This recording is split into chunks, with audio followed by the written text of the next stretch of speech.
আসসালামু আলাইকুম দর্শক, আজকে জামাই তো জামাই আদর করবো, আস্তা খাসি লইয়েছি।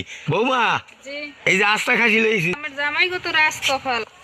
তুমি ওই মশলাটা গুছাও। মশলা কুসুম ভালো কথা, কিন্তু ফ্রিজে তো কাইলেতে কিছুই ঠান্ডা হয় না, সকালে উঠতে দিয়ে সব নষ্ট হয়ে গেছে। এই মেহমান আইবে, এইটা গুছাই গেছে, মেরিনেট করে প্রায় 15-16 ঘন্টা রাখতে হইবে, এরপরে রান্না করবো।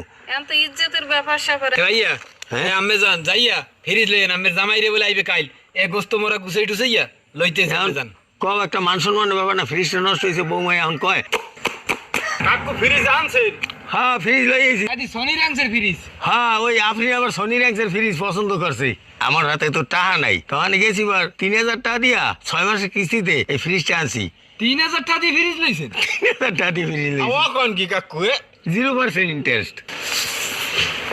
বৌমা, সনি র্যাক্সের শোরুম থেকে আনছি, ভালো হয়েছে না? সুন্দর হয়েছে না? বড় ফ্রিজ মাশাআল্লাহ। কালারটা সুন্দর মাগো।